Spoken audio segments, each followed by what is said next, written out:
ॐ भूर्भुवः स्वः तत्सवितुर्वरेण्यं भर्गो देवस्य धीमहि धियो यो नः प्रचोदयात् ॐ शान्ति शान्ति शान्तिः. This is third video on the nature of Atma.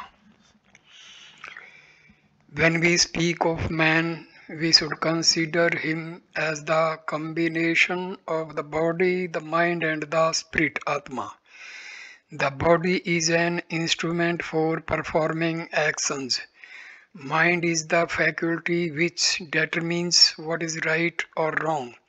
The Atma, spirit, is that which is ever pure, unchanging and permanent. Man implies three things: doing, knowing and being.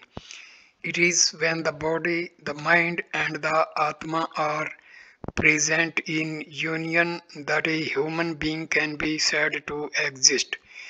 When the body alone acts without regard to the mind and the Atma, that person is said to be in the animal state.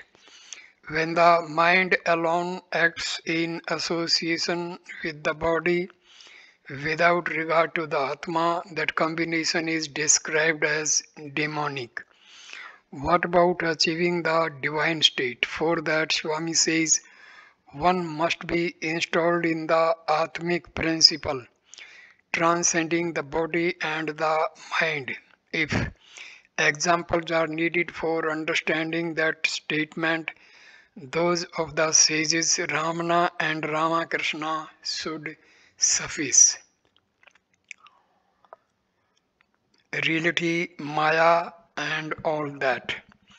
It is necessary at this juncture to make a reference to the famous Maya or the so-called illusion much discussed by Vedantic philosophers. Many interpretations have been given to this word, such as Maya is the inscrutable divine power used for creation.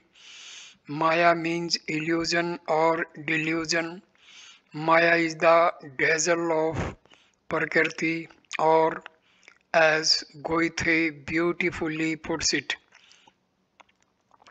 mysterious even in open day, nature retains her veil despite our clamors. That we see does not willingly display, cannot be wrenched from her with levers, screws and hammers, and so on. The world appears so very real to us. Why then do philosophers dismiss it as unreal? They do so with good reason, but in order to comprehend precisely what they mean, one must proceed carefully.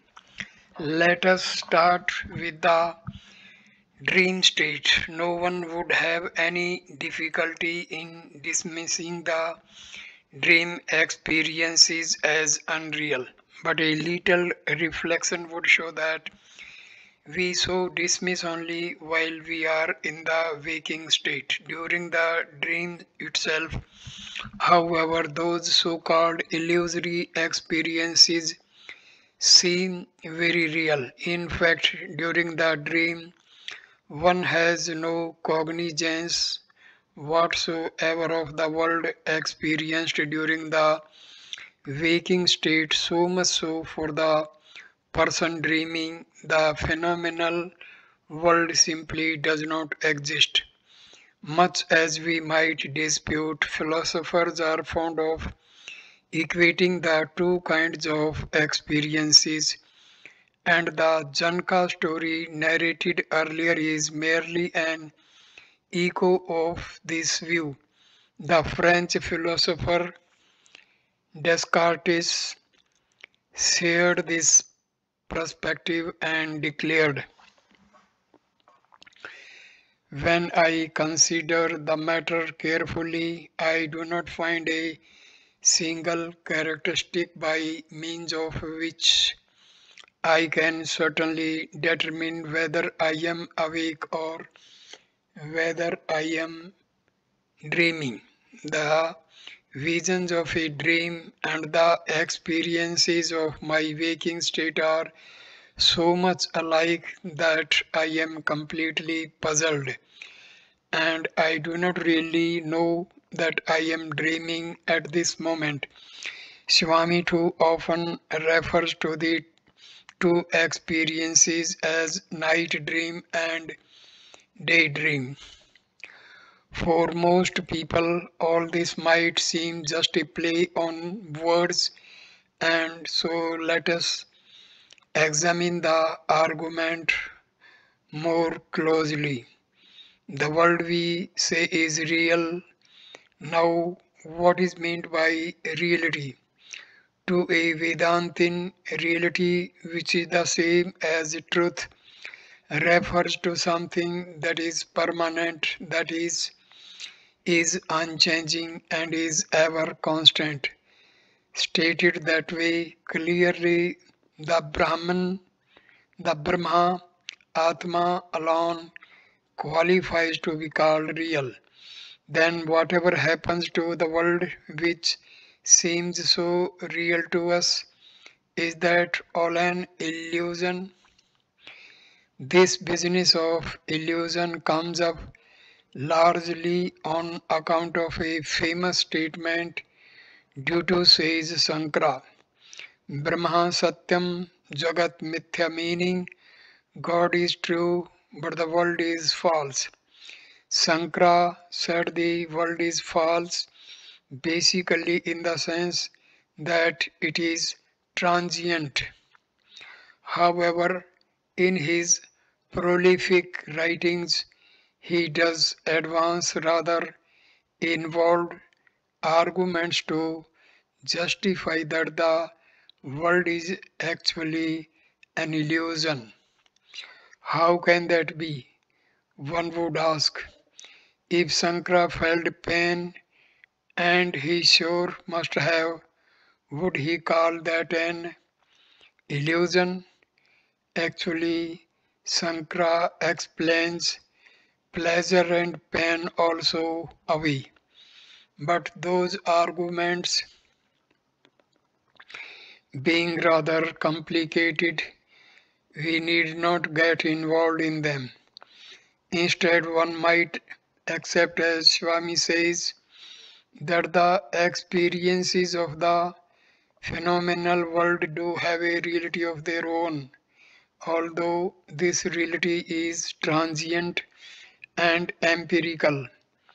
It is important not to summarily dismiss this world as an illusion, for that might lead to the temptation to do things that are decidedly immoral. Indeed, those who wrote down moral codes and the canons of Dharma did so with the clear understanding that for ordinary mortals this world is not an illusion. Why then waste time with a lot of fancy talk? There is a purpose. First, let us ask, what precisely does Vedanta mean when it refers to illusion? Swami provides us with the answer. Illusion refers to that which does not exist. Imagining that which does not exist to exist is Maya. Whatever you think exists does not really exist. Whatever you think does not exist really exists. No doubt the phenomenal world strongly projects a reality of its own, but it is only ephemeral or transitory. Behind it, however, lies a substratum of what might be called a higher reality, which is the true reality. If one sees only the foreground and fails even to appreciate that there is a background, then One is justified in talking about an illusion. The standard and classical example provided by Vedanta in this context is the rope and the snake mix up. There lies a curled up rope in a dark room. A person enters the room, sees something lying coiled on the floor, immediately screams, "Snake, snake," and then rushes out of the room. A lamp is fetched, and people enter the room. In the light, they see not a snake but a mere coiled rope. Vedanta uses this example to effectively declare the following: what really existed was the rope. There was only the rope, and it was there always. Before the person came, when he first saw it, mistaking it for a snake, and later when the people came with a lantern. However, when the person first entered, he saw a snake instead of the rope that was actually there. He did not see the rope at all, but just a snake, and that's why he yelled in fear.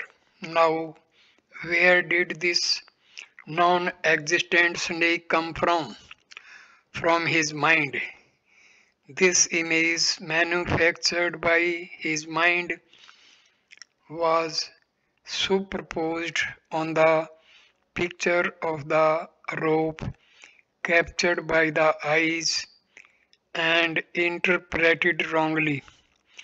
In short, an image, a picture that did not exist, was superposed and on something that actually existed. This superposition of the non-existent is an illusion. For ordinary mortals, the world is an illusion because they are not able to clearly see that youth, wealth, beauty, and power are not permanent. Instead, they act as if they last forever. They are dazzled by the beauties and the attractions which the phenomenal world has to offer, but are totally blind to the Creator who has infinitely more to offer if approached, of course. Thus, if the Vedantin is at pains to prove that the world is unreal, he has a valid reason for doing so. As Swami says, Brahma is the rope, Jagat, the world, is the serpent, superimposed on it by reason, afflicted by illusion. Frequently, the argument is presented as if the world itself is a mere illusion and nothing more. If it were so, why should avatars come? Why should one particular avatar take the trouble to teach something called the Gita? Why should another, coming 5,000 years later, spend day and night tirelessly explaining how to translate Krishna's advice into practice? Indeed, one can even ask whether the avatars themselves are an illusion. No, the cosmos has a valid reality of its own. Explaining precisely what this means, Swami observes, Some call this world illusory and ephemeral. It is described as Maya or Mitha, an illusion or a delusion. This is evidently wrong. I am real, Satya, you are real. The whole universe is real. Consciousness is immanent in everything. To, to go about thinking the world to be unreal, illusory, and so on will amount to practicing a fraud on the people and not proclaiming the truth. If the world is unreal, then even teaching that it is unreal is equally unreal and has no meaning. No, that is not so. This cosmos is real. The forms in it may change, bodies may change, but what should be recognized is that at the core of all things is a fundamental reality. To drive home the point, Swami sometimes uses the example of the movie. The movie is projected on a screen which forms the substratum or the basis. No screen, no images. The images are fleeting, but the screen is permanent. It might be argued that the screen is uninteresting and therefore irrelevant, and that one goes to the movie to see and enjoy the images and not to ponder about the screen. This argument may apply to the screen in the movie theater, but one must appreciate that one is merely offering an analogy for the substratum. Further, the images of life are equally transient and totally irrelevant in the long run. What is relevant is the substratum called God, and as long as one is not alive to that, one is justified in claiming that the world is unreal, illusory, like the non existent snake in the Vedantic example. The problem with the world as it is normally perceived is that it makes one forget God with day to day life, making us think or feel that God is to be approached only when one is in difficulty or if one is otherwise free from problems. He merits only an occasional courtesy call, as a Vedantin would point out. No matter how much one eats during a dream, it does not provide nourishment to the physical body. In the same way, one cannot expect spiritual progress merely from being immersed in the world without linking it all to one's basic roots, that is the Atma. Needless to say that this theme also forms the core of the Swami's divine discourses. The movie analogy might perhaps be used once again to drive home the point about the illusory nature of the phenomenal world. In India, it is not unusual to see simple and unsophisticated people crying during movie, unable to bear the sufferings portrayed on the screen. The urban sophisticate sitting in the adjacent seat laughs at the naivete of the villager and patronizingly tells him, "Why are you crying? This is not real." In fact, the actor gets paid for acting as though he she is suffering.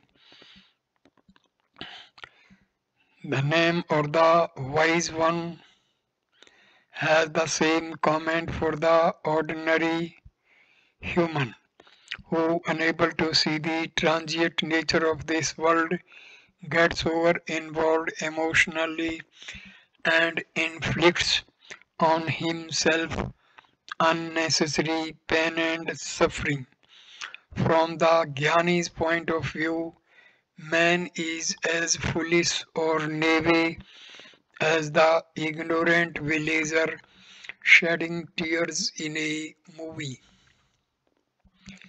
In short, the Vedantin's argument is neither silly nor trivial. On the contrary, it has a profound significance, and one should not be under the impression that Swami has contradicted it. It should be carefully noted that Swami uses the word real instead of real. The latter is what we would normally use, and in this picture of reality there is seldom any place for God. But in Swami's picture, God is primary. That is the sense in which one should understand remarks like the cosmos is real, etc. Says Ramana, who often use the movie screen analogy, and he says, you see various scenes passing on a cinema screen. The fire seems to burn buildings to ashes, water seems to wreck ships, but the screen on which the pictures are projected remain unburnt and dry. Why? Because the pictures are unreal and the screen real. In the same way, the world is a phenomenon upon the substratum of the single reality, which is not affected by it in any way. Reality is only one. Recall Krishna's remark that the Atma cannot be cut, wetted, etc. Talk of illusion is only due to the point of view. Change your viewpoint to that of knowledge and you will perceive the universe to be only Brahma. Being now immersed in the world, you see it as a real world. Get beyond it and it will disappear and reality alone will remain. Reduced to brass tacks, what it all means is the following. Ordinary mortals need not tie themselves into knots about whether this world is real or illusory. The world has an empirical reality of its own, which is safe to accept. However, having said that, one must also be careful not to imagine that many things which are actually transient are long lasting or even eternal. A simple example is in order here. Let us say there is a person holding a very high office which comes with many privileges. The person happily enjoys all these perks, but in the process becomes oblivious to the fact that the moment he steps down, away go the trappings. He knows but forgets or allows the fact to escape from his memory. Comes finally the day when the tenure ends and with it a new life sense perks start, but the person finds it to be a shattering experience. Why? Because he has allowed himself to be under an illusion. example brings home the lesson that what one must really guard against is the growth of attachment due to the superposition of wrong notions on reality as it actually is. In this sense, the comment and warnings of the Vedantin are valid. In short, it is not the world which is an illusion, but our view of it. The world as created by God is like the rope of the Vedantic example, but our view of it is like the snake. So, what we have to watch out for really are our interpretations and constructs. Swami summarized it very nicely. You see a rope and think that it is a snake, but there is no snake at all.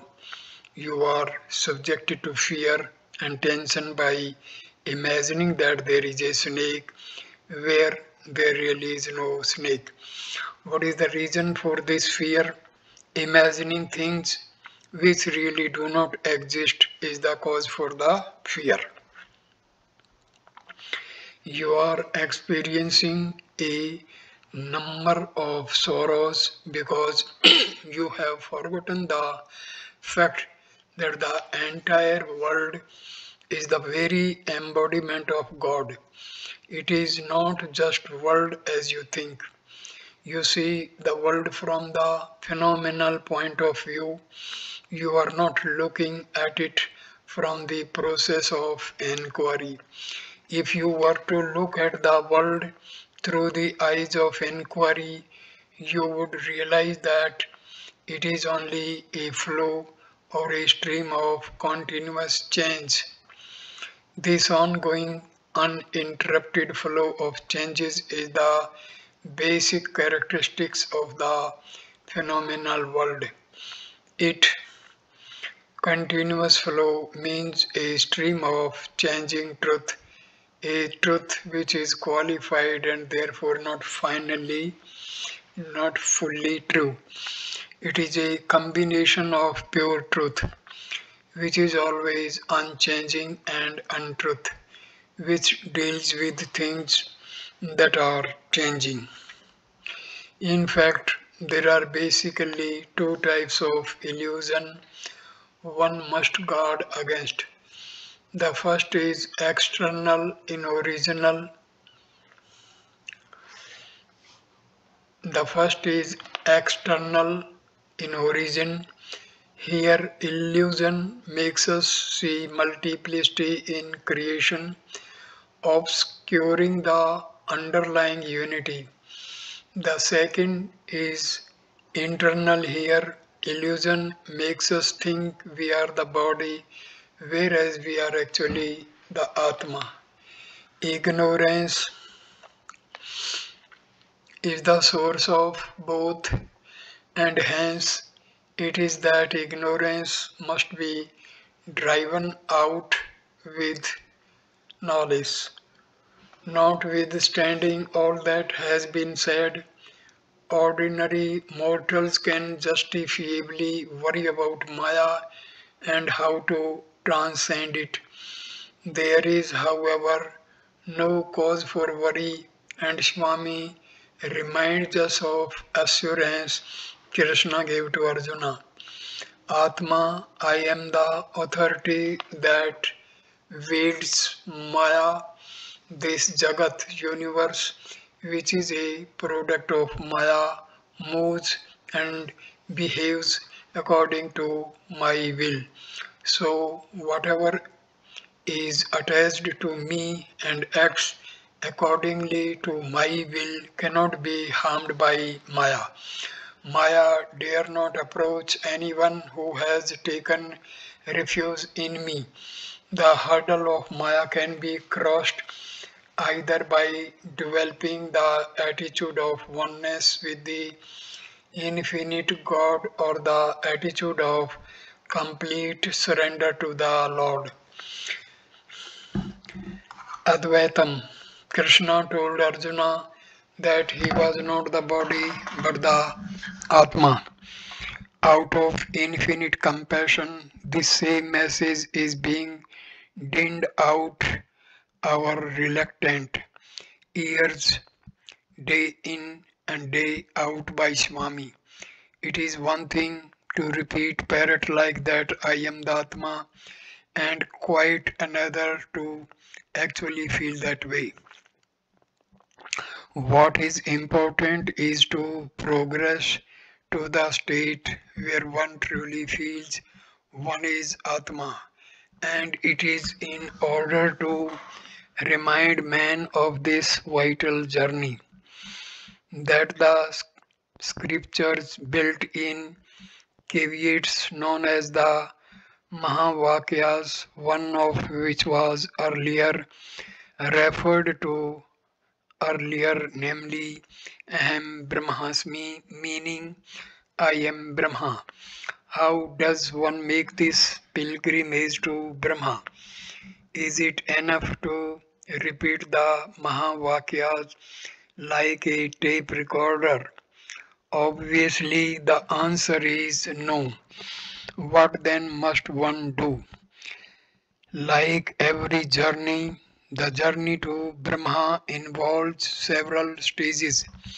It is customary to identify in this long and arduous journey three important stages known respectively by the name Devatam, Visishta Advaitam, and Advaitam. The names might sound a bit forbidding, but what they imply is not difficult to understand. Before proceeding further, let us define the principal objective to be the determination of the answer to the question, who am I? Indeed, the purpose of human life is to enable one to arrive for himself or herself at the answer. Swami helps us. When you are born, you cry, Koham, Kohum, who am I? If you waste your entire life in only maintaining your physical existence, when will you ever be able to understand who you really are? There is a deeper significance contained in your life than merely caring for your body. Caring for your body. You have to start your life with Koham, who am I? And you have to end your life with Soham, I am he, I am that.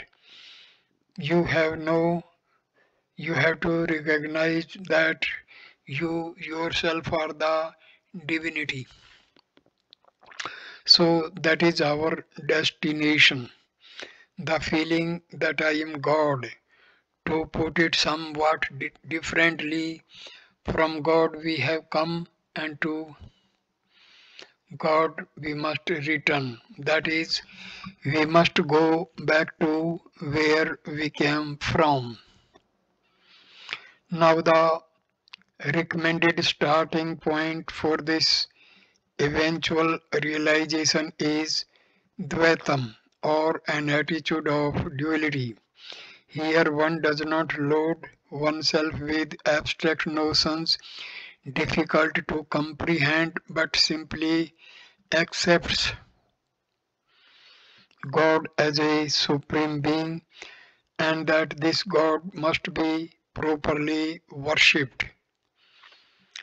Without complicating matters, one merely says, God is God and I am I. We two are different.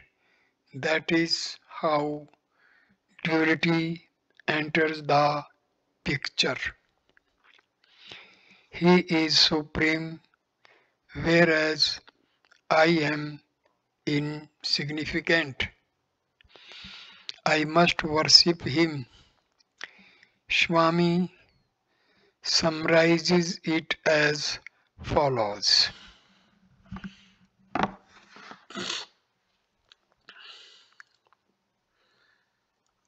At the very beginning, when you say Dasoham, O Lord, I am your servant, the Lord is separate and the servant is separate, and their respective status is clearly different. In the Dvaitam stage, one has fully body consciousness, meaning that one identifies oneself with the body or the lower itself. Swami stresses this by remarking, you remain small by identifying yourself all the time with the body. You think, Ahem, Dehasmi, I am the body. This thought keeps you in a state of littleness. From Dvayatam, Dvaitam, one next proceeds to the Visishta Advaitam stage, wherein one concedes that there is a bit of divinity in oneself and one recognizes that one is actually a spark of the divine. The earlier chant, Dasoham, I am your servant, is now replaced by Soham, I am he. One has no doubt elevated oneself, but a distinction is still being maintained by referring to I and he as if they are separate. For this reason, Visishta Advaitam is often referred to as qualified monism or qualified non-dualism.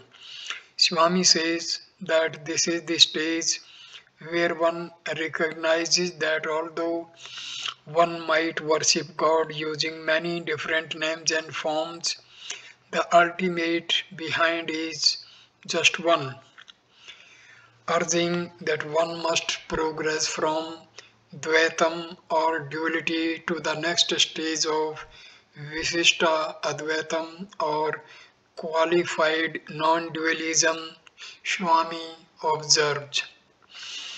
But go on from Ahem Dehasmi to Ahem Jivasmi, from I am the body to I am the soul, the spark of the divine. In this way, rise up from the stage of dualism, Dvaitam, to qualified non-dualism, Visishta Advaitam. Now comes the final stage of the journey when all trace of distinction between divinity and oneself is erased. Indeed, one transcends to the dizzy state where there is nothing but oneself.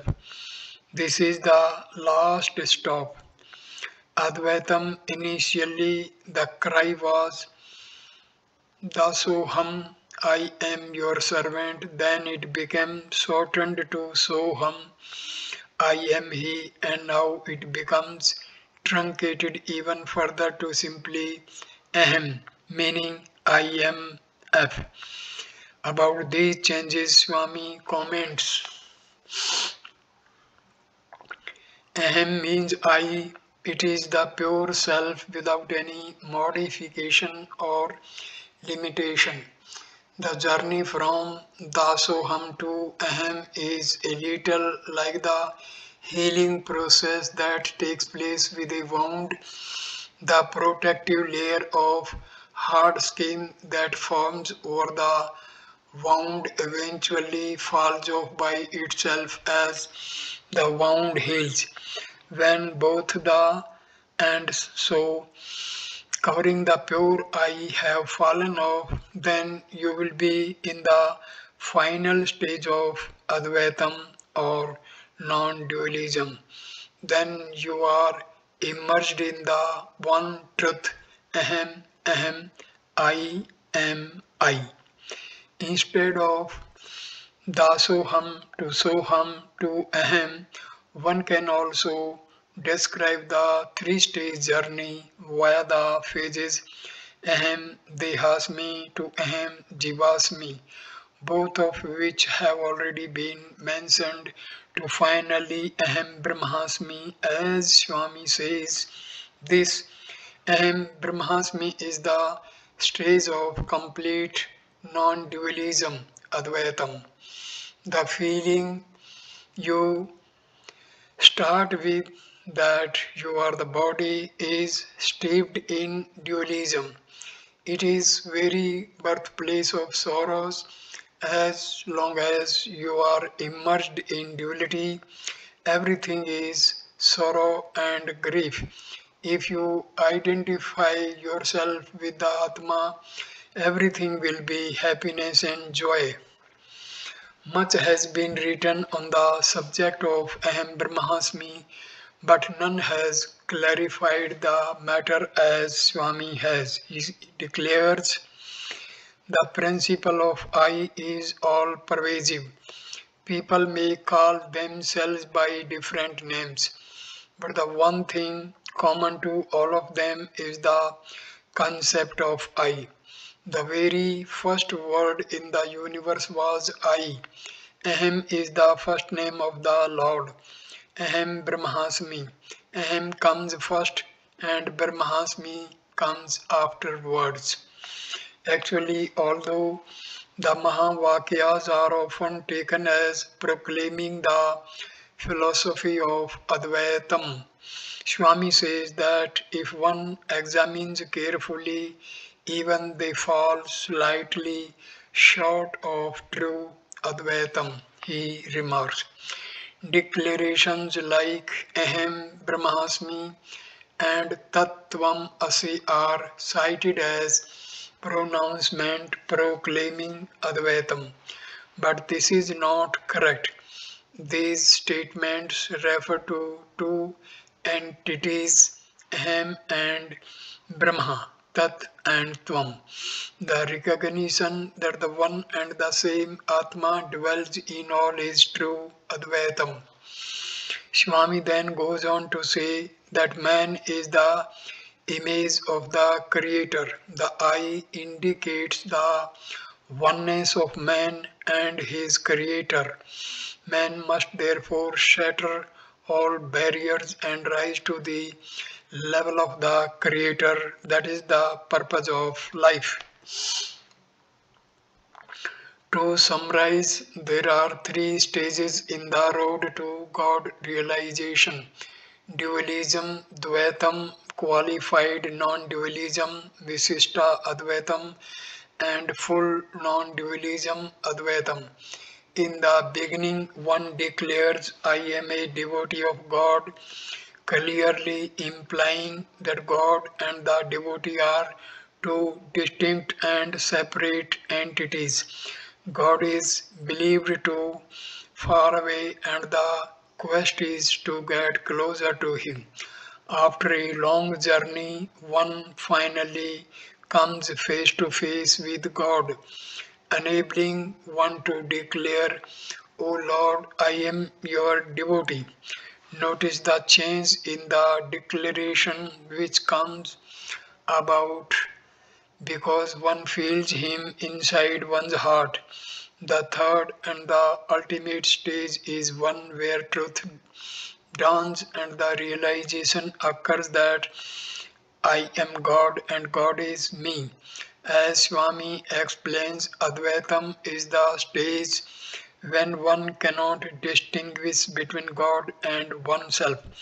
Of course, it is a long journey to get there, and there is an anecdote which emphasizes the point. Once in Vrindavan, Swarm came out for darshan. On the way, he saw a few boys standing and stopped to make small conversation with them. As is often his habit, he asked the boys one by one, Who are you? Dutifully, they all stated their respective names except the last boy, who answered, I am Swami. Swami smiled and said, in that case, you go and give darshan. The subject of Advaitam features prominently in a large number of Swami's divine discourses. Naturally, and Swami spares no pains to use different analogies and examples to drive home the point. One of these, which is particularly easy to grasp, is the two circle analogy. He says, consider for a moment a very big circle and consider that just by its side and separate from it there is another circle, one which is very much smaller. The big circle may be thought of as God and the small one a jiva, the individual soul. Here the individual is different and distinct from God. This is Dvaitam, dualism. Next, you drag the small circle so that it lies within the big circle. You then have Visishta Advaitam or qualified non-dualism. Now the Jiva is part of divinity. He exists in God. What then is the meaning of Jiva becoming totally merged in God? The small circle has to broaden itself and grows bigger and bigger until it has fully expanded to the size of the big circle.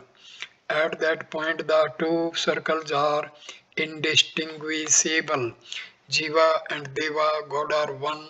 Man has merged into God. This is Advaita, complete non-dualism. It is worth appreciating that though Advaitam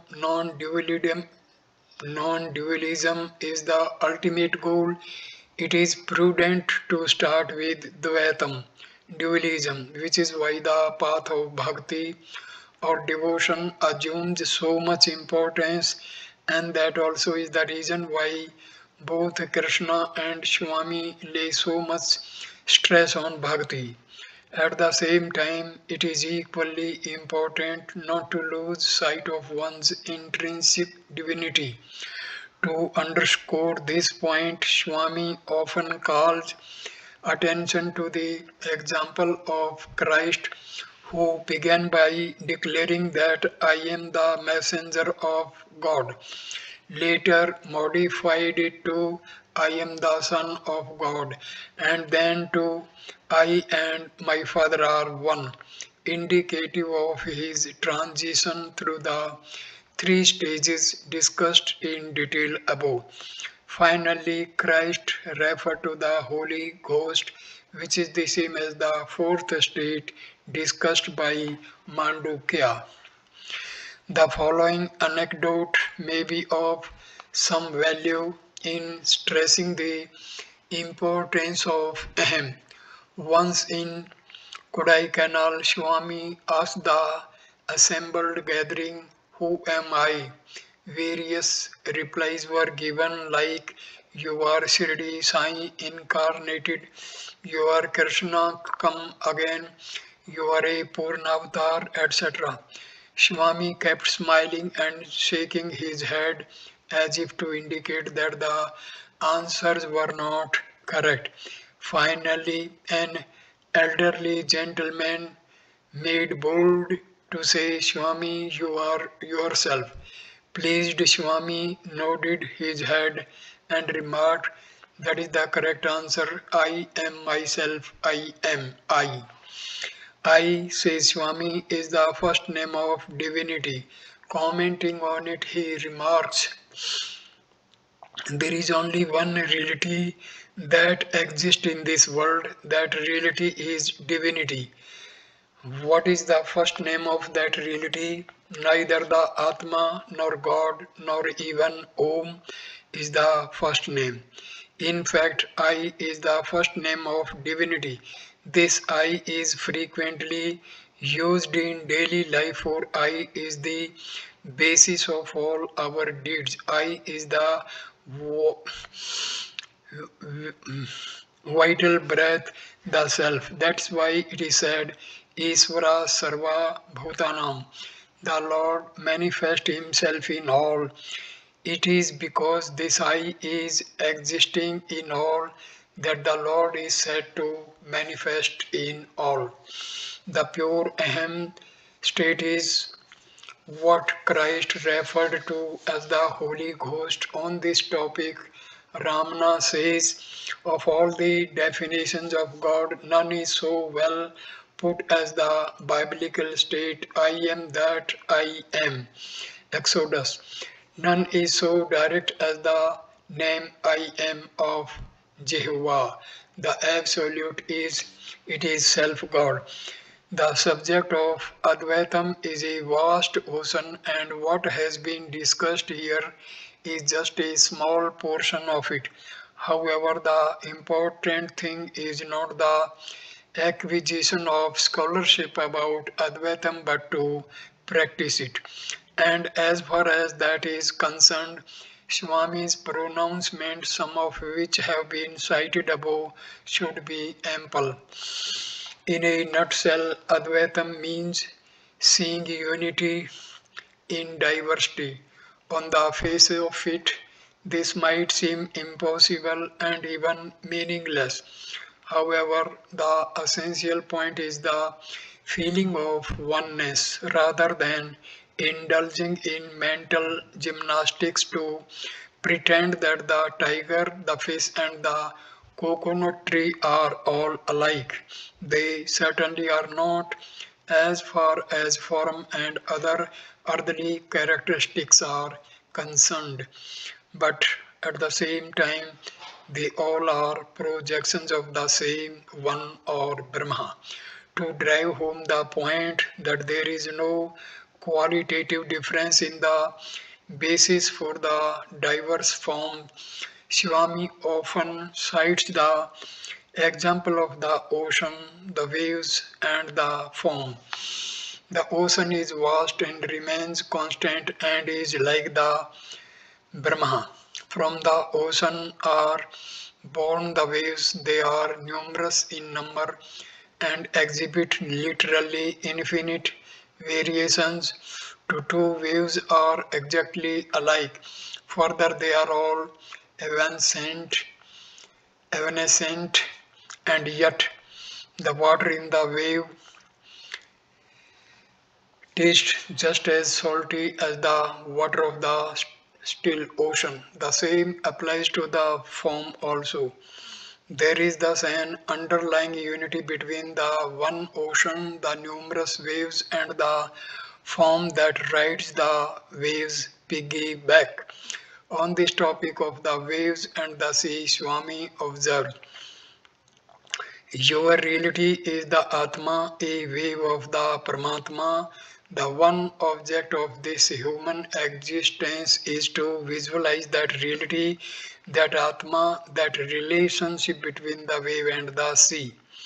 The one steeped in Advaitam always sees and is conscious of this underlying unity in diversity and is indifferent to the superficial diversity except perhaps in a purely functional sense. As Ramakrishna says, the tiger also is God, but better not to go near him, especially during his lunch hour.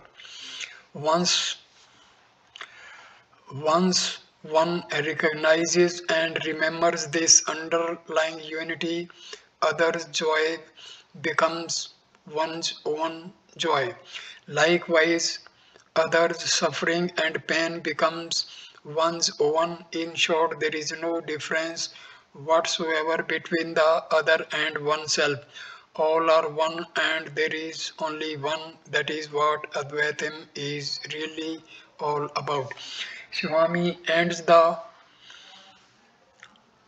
Swami adds the final and lucid touch in a characteristic manner. He says that the statement unity in diversity must be considered as three levels: at the level of the body, the mind, and the heart or the soul. Where the soul is concerned, there is only one Atma. In other words, there is no such thing as my Atma, your Atma, and so on. At the level of the heart, therefore, there is no diversity whatsoever, and the question of seeking unity in diversity simply does not arise. At the other extreme, and namely that of the body, it would be both foolish and naive to seek unity since the bodies are different. This is what the example of this tiger just discussed brings out. The quest for Advaitam really belongs to the realm of the mind. It is the mind which must be disciplined into feeling that there is an all encompassing unity which envelops diversity.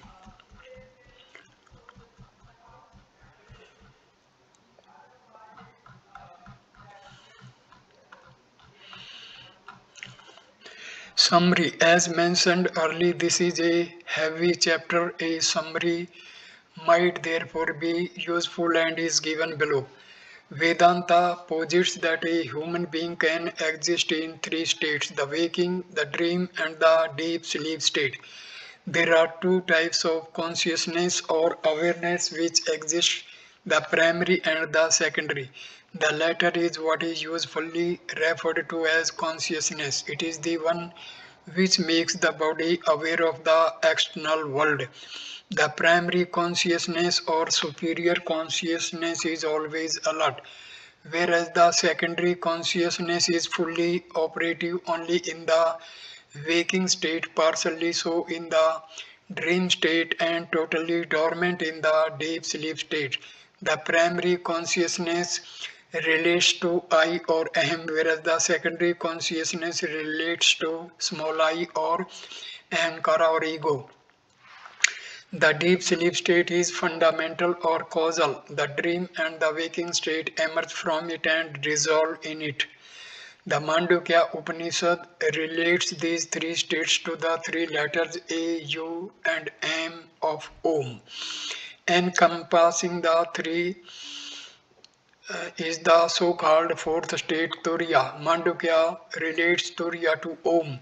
Mandukya further states that Om leads to on to Om. The primary consciousness or primary awareness is also sometimes referred to as the self. This self cognizes all the various experiences and persists throughout as the permanent and constant witness. The permanent and constant witness which does not undergo any change along with changes in the three states is also called the Atma. As far as the cosmos is concerned, the human is the microcosm, the cosmos itself being the macrocosm. The three states experienced by the individual are respectively related to: one, the body; two, the mind; and third, the absolute reality. There are correspondingly three bodies: the physical body, the subtle body, and the causal body respectively, which have experiences in the three states mentioned above.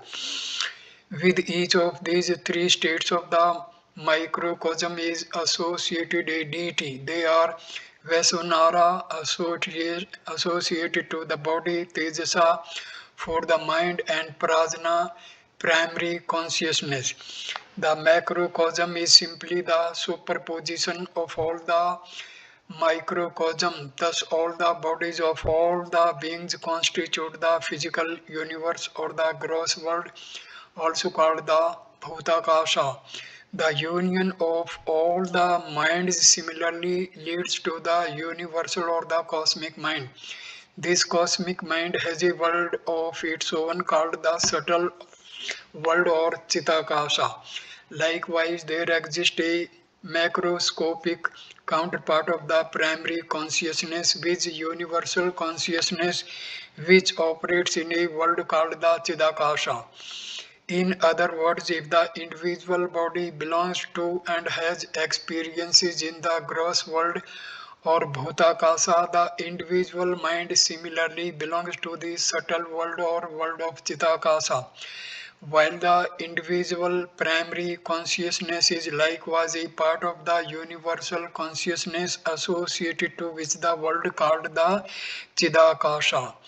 The presiding agencies of these three worlds or universes mentioned above are respectively Virata, Hiranyagarbha and Iswara. Virata, Hiranyagarbha and Iswara are respectively the macro counterparts of Vasunara, Tejasa and Prajna. If one goes upwards in the microcosm, one goes through Vasunara, Tejasa, Prajna and ends up with the Atma. If one does likewise in the macrocosm, one goes through Virata, Hiranyagarbha and Iswara, ending up with Brahma. No matter which way one climbs, the distinction is the same. In other words, Atma equals Brahma. Thus, it is that one often says that the microcosm is in the macrocosm and vice versa. The atom is all pervasive, but just as space, while all pervasive, sometimes gets associated to local regions, like the space within a pot, for example. Atma can get trapped in bodies like the human body.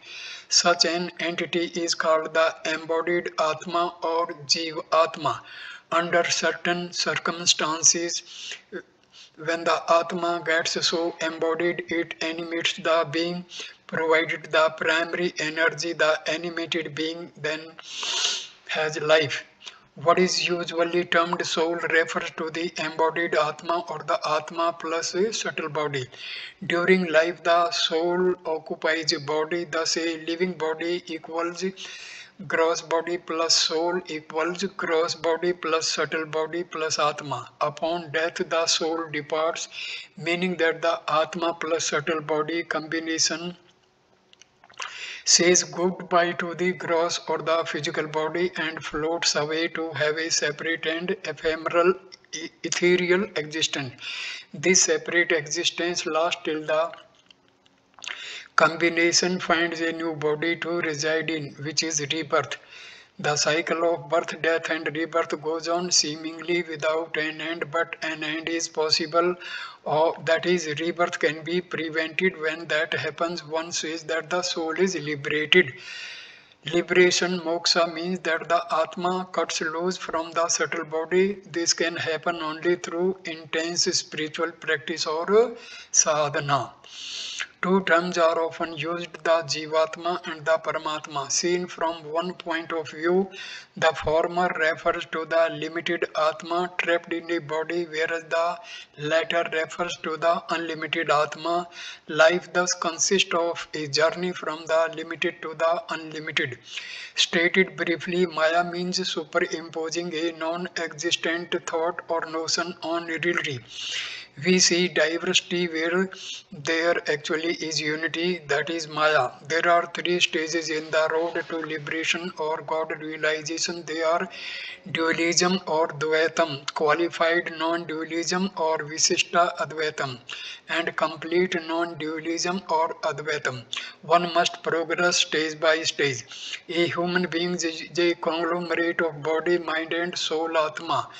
Bodies are necessarily distinct and it would be silly to imagine they are all one. On the other hand, the Atma is indivisible and there is no question of diversity. There is no such thing as my Atma, your Atma, etc. Advaitam means the feeling of oneness. From the above remarks, it should be clear that the pursuit of Advaitam must start in the domain of the mind. It is at the mental level that all feelings of distinction and differences must be erased. That is really what Advaitam boils down to. When mental distinctions are dissolved, the mind itself may be said to have faded away. The end of the road is the feeling of I am. This is the state of total bliss. So this video is complete. Thank you for watching this video. Namaste.